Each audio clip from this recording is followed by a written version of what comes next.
Good morning, dear student. Myself Dhanvir Chaudhary. I have completed my BTech and MTech degree from IIT ISM Dhanbad. तो जैसा कि बच्चे मैंने इससे पहले भी पहले वाले टॉपिक मैंने आपको कंसंट्रेशन टर्म सिखा रखा है, लाइक मोलारिटी क्या होते हैं, मोलारिटी क्या होते हैं, उनके बीच में रिलेशंस क्या होते हैं। तो आज फिर मैं एक दूसरे कंसंट्रेशन टर्म को यहाँ पे लेके आ गया हूँ, that is parts per million. बहुत सारे बच्चे का कमेंट आ रहा था कि सर पार्ट्स पर मिलियन होते क्या हैं, तो उसी को मैं डिफ़ाइन करने के लिए इस वीडियो को बनाया हूँ। तो आप लोग इस वीडियो में बने रहें, और जो बच्चे नए हैं वो प्लीज़ चैनल को ज़रूर सब्सक्राइब करना और वीडियो को ज़रूर लाइक करना। ओके, तो इस वीडियो को आप अंत तक देखें। तो बच्चे पार्ट्स पर मिलियन कैसे सॉल्यूशन के लिए डिफ़ाइन होता है वो सबसे पहले मैं आपको बता देता हूँ। तो आप कंसंट्रेशन टर्म से तो आप रूबरू होंगे कि कंसंट्रेशन टर्म होते क्या हैं, कंसंट्रेशन टर्म का काम क्या है। जैसे कंसंट्रेशन टर्म क्या होते हैं, सॉल्यूशन में कितने सॉल्यूट प्रेजेंट है। आप लोगों को पता है ना सॉल्यूशन क्या होता है, जिसमें सॉल्यूट और सॉल्वेंट दोनों होता है। जो कम अमाउंट में होता है वो सॉल्यूट, और जो ज़्यादा अमाउंट में होता है वो सॉल्वेंट। तो सॉल्यूशन में सॉल्यूट के अमाउंट को बताने के लिए कंसंट्रेशन टर्म इंट्रोड्यूस किया गया। ओके, कंसंट्रेशन टर्म इंट्रोड्यूस किया गया। तो they are so many concentration term, आपको ही पता है, molarity, molality, parts per million, normality, mole fraction, बहुत सारे हैं, और भी है, परसेंटेज W/W, परसेंटेज W/V। तो मैं यहाँ पे आज डिस्कस करूँगा पार्ट्स पर मिलियन। ओके, तो पार्ट्स पर मिलियन कैसे सॉल्यूशन का डिफाइन होता है, जिसमें सॉल्यूट का अमाउंट बहुत ही कम अमाउंट में हो सॉल्यूशंस में। ओके, तो अगर सॉल्यूट का अमाउंट बहुत कम अमाउंट है सॉल्यूशन में, तो वैसे सॉल्यूशन के लिए हम लोग डिफाइन करेंगे पार्ट्स पर मिलियन।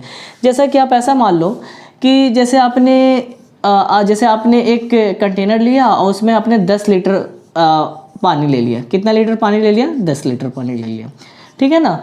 और जैसे आपने गरीबों वाली शरबत तो सुना ही होगा कि उसमें जैसे मिठास काफ़ी कम होता है। तो आप वैसे ही शरबत बना रहे हो, लाइक आप 10 लीटर पानी में आपने क्या किया, एक या दो चम्मच चीनी को इसमें सुक्रोज जिसको बोल सकते हैं, शुगर बोल सकते हैं, उसको हमने डिज़ोल्व किया।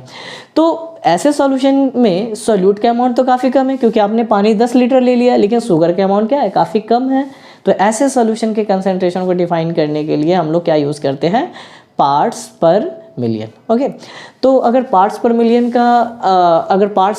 का अगर हम लोग डिफिनेशन का बात करें तो हम लोग क्या लिख सकते हैं, डेट इज़ अमाउंट, आप लोग साथ साथ में लिख लेंगे, अमाउंट ऑफ सॉल्यूट इन ग्राम। याद रखना, सॉल्यूट का वेट किस में हम लोग लेते हैं, in gram. Amount of solute in gram present in 10⁶ gram of solution, 10⁶ gram of solutions. मतलब amount of solute present in million, इसको मिलियन भी बोल सकते हैं। 10⁶ ग्राम ऑफ सॉल्यूशन मतलब 10⁶ ग्राम ऑफ सॉल्यूशन में कितने सॉल्यूट के अमाउंट प्रेजेंट है वो आपको क्या बताते हैं, पार्ट्स पर मिलियन। ओके, तो अगर हम लोग फॉर्मूला का बात करें तो इसके फॉर्मूला क्या होने वाले हैं, पार्ट्स पर मिलियन को हम लोग शॉर्ट फॉर्म में लिखने वाले हैं PPM, that is parts per million. Okay, that is equal to weight of solute in ग्राम। किस में लेना बच्चे, ग्राम में। और नीचे आपको क्या लेना है, weight of solution जिसमें सोल्यूट और सॉल्वेंट दोनों प्रेजेंट होंगे। ओके, इसको भी किस में लेना है, ग्राम। अब हम लोग लिख रहे हैं पार्ट्स पर मिलियन, तो ये क्या हो जाएगा, 10⁶। ओके, तो ये पार्ट्स पर मिलियन के क्या है, ये फॉर्मूला है। इसी फॉर्मूला पे सारे क्वेश्चंस बनने वाले हैं, that is weight of solute in gram upon weight of solution into 10⁶। Okay, तो अब बात है कि पार्ट्स पर मिलियन तो मैंने बता दिया क्या होता है, वो भी बता दिया। तो अपने केमिस्ट्री में पार्ट्स पर मिलियन हम लोग कहाँ कहाँ यूज़ करते हैं, तो पहला क्वेश्चन तो यहीं से बनता है कि PPM is use to determine hardness of water, ठीक है ना। तो पार्ट्स पर मिलियन का हम लोग यूज़ करते हैं, पानी के हार्डनेस। आप लोगों को पता है ना, हार्ड वाटर, सॉफ्ट वाटर, ठीक है। अगर नहीं पता है तो आप कमेंट करना, उसके लेक्चर भी मैं बना दूंगा। तो बेसिकली वाटर में कितने हार्डनेस प्रेजेंट है उसको हम लोग PPM के फॉर्म में ही क्या करते कैलकुलेट करते हैं, ठीक है ना। तो it is used to find hardness of water. अब बहुत सारे बच्चे का ये भी डाउट होगा कि सर ये हार्डनेस, पानी में हार्डनेस क्या है, वाटर में हार्डनेस क्या है। तो इस लेक्चर में तो मैं पीपीएम पढ़ा रहा हूँ, तो नेक्स्ट लेक्चर में उसी का बना दूंगा। ओके, तो it is use to find hardness of water. ठीक है, ओके। आप लोगों को जान के आप लोग हैरान हो जाएंगे कि मतलब अपने जो एयर के जो पॉल्यूशंस है, उस पॉल्यूशंस के कंसंट्रेशन को भी हम लोग पीपीएम में ही डिफ़ाइन करते हैं। जैसे मान लो कि एयर में कोई गैस प्रेजेंट है, जो पॉल्यूशन, जैसे एग्जांपल जैसे कि CO2 गैस प्रेजेंट है और CO2 का कंसंट्रेशन निकालना है एयर में, तो CO2 का weight in gram upon total weight of air into 10⁶।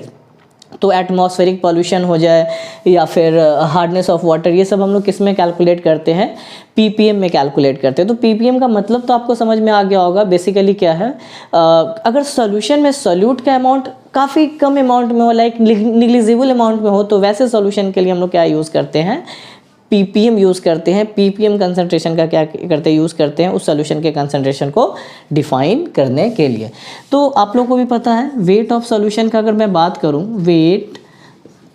Wait of solution का अगर बात करूं तो ये क्या होता है आपका, ये आपका क्या होता है, that is weight of solute plus wait of solvent. ये बात तो आपको पता ही है, पिछले लेक्चर में मैंने बता भी रखा है, सॉल्यूशन का वेट क्या होता है, सॉल्यूट प्लस सॉल्वेंट। अब आपको पता है ये तो मतलब आप इसमें देखोगे तो सॉल्यूट का अमाउंट तो क्या है, काफ़ी कम है, वेरी नेग्लिजिबल अमाउंट में है। तो आप ऐसे सॉल्यूशंस के लिए आप सॉल्यूट के अमाउंट को तो हम लोग क्या ले रहे हैं, नेग्लिजिबल ले रहे थे, इसको हम लोग लिख सकते हैं weight of solution is equal to approx में वेट ऑफ सॉल्वेंट। तो किसी क्वेश्चन में आप देखोगे ना बच्चे, तो उसमें सॉल्यूशन के वेट नहीं देंगे, वो सॉल्वेंट के वेट को देंगे।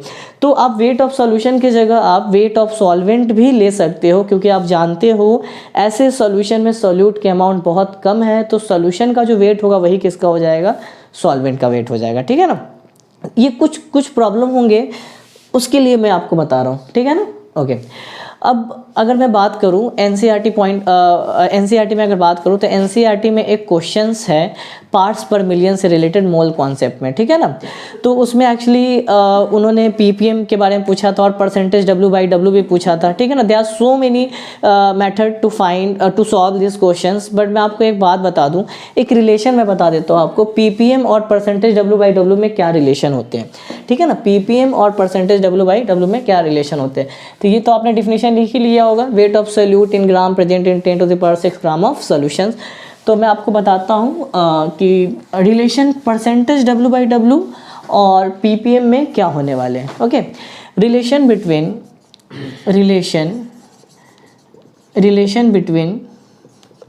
Ppm and percentage W/W।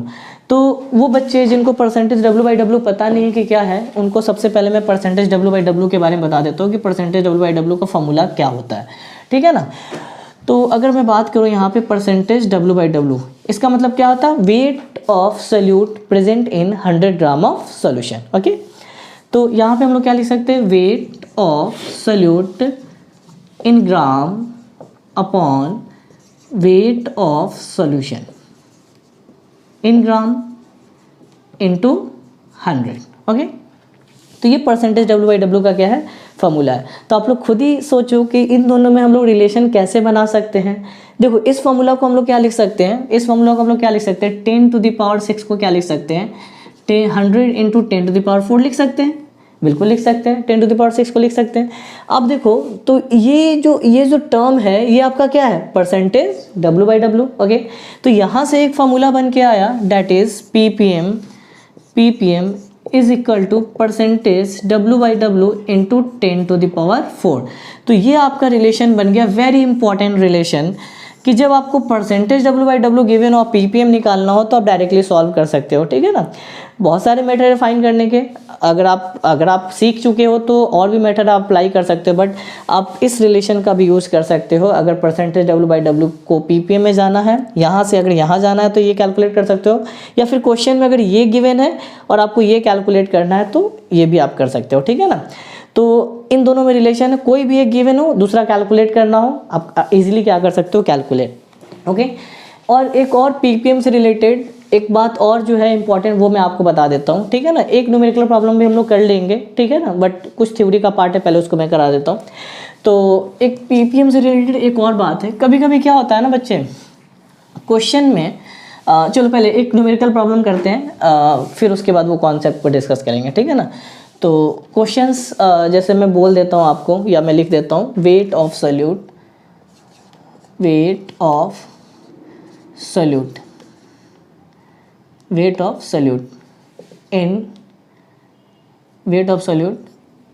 ऐसे लिखो 5 milligram of glucose is dissolved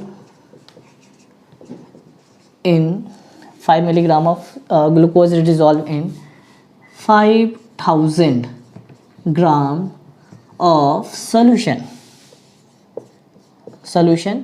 Okay, find parts per million। आपको क्या करना है, पार्ट्स पर मिलियन क्या करना, फाइंड करना। ओके, तो हम लोग कैलकुलेट करते हैं पार्ट्स पर मिलियन। तो पार्ट्स पर मिलियन क्या होता है बच्चे, वेट ऑफ सॉल्यूट इन ग्राम। ये 5 मिलीग्राम है, लेकिन आपको किस में लेना है, ग्राम में। अगर ग्राम में दिया रहता तो आप डायरेक्टली फॉर्मूला में क्या करते, पुट कर देते, बट यहाँ पे किस में दिया हुआ है, मिलीग्राम में। तो सबसे पहले मिलीग्राम को ग्राम में ले आते हैं, किससे डिवाइड कर देंगे, 1000 से क्या कर देंगे, डिवाइड। नीचे क्या है, weight of solution 5000 into 10⁶। Okay, तो यहाँ से आप देखोगे तो ये 3 से 3 कैंसिल हो जाने वाला। आप इसको ऐसे भी लिख सकते हो, डेट इज़ 5 इंटू 10⁶ अपॉन, ये नीचे आ जाएगा, डेट इज़ 5 इंटू 10⁶, ये भी हो जाना। तो आंसर क्या आ जाएगा, 1 ppm। कितना हो जाना, 1 ppm। ओके, तो होपफुली ये आपको क्वेश्चन समझ में आया होगा। एक और क्वेश्चन बनता है कि जैसे इस क्वेश्चन में क्या था, वेट ऑफ सॉल्यूट गिवन था और आपको ppm फाइंड करना था। एक अलग टाइप के प्रॉब्लम क्या बनते हैं, एक अलग टाइप के। ओके, तो अब जो सेकेंड टाइप के जो क्वेश्चंस बनते हैं उसमें क्या है, पीपीएम आपको गिवन होंगे और आपसे वेट ऑफ सॉल्यूट पूछ दे या वेट ऑफ सॉल्यूशन पूछ दे। लाइक जैसे एक एग्जांपल ले लेता हूँ, मान लो कि क्वेश्चन में अगर दे दिया है कि 2 ppm, तो ये 2 ppm का मतलब क्या है वो मैं आपको बताता हूँ, ठीक है ना। आपने ppm किसके लिए डिफाइन किया था, weight of solute present in 10⁶ gram of solution, यही लिखा था ना आपने। ओके, तो अगर 2 ppm कहीं पे दिया हुआ है तो इसका मतलब क्या है, वेट ऑफ सॉल्यूट कितना है, 2 ग्राम है, ठीक है ना, और वेट ऑफ सॉल्यूशन कितना होगा, डेट इज 10⁶ ग्राम। मतलब बहुत इजी है, जितना ppm दिया होगा वो उसका वेट ऑफ सॉल्यूट हो जाएगा, और 10⁶ ग्राम तो हमेशा सॉल्यूशन होगा। लाइक जैसे मैंने यहाँ पे ले लिया 10 ppm ले लिया, तो 10 ppm का मतलब क्या हो जाएगा, वेट ऑफ सॉल्यूट कितना हो जाएगा, weight of solute is 10 gram and wait of solution is that is 10⁶ gram. Okay, तो होपफुली बच्चे ये जो भी मैंने आपको समझाया वो आपको समझ में आ गया होगा। इन केस अगर आपको डाउट रह जाता है या फिर इस टॉपिक में डाउट रह जाता है या किसी और भी टॉपिक में डाउट है तो आप नीचे कमेंट कर सकते हैं, वो मैं एक्सप्लेन कर दूंगा। Okay, thank you so much.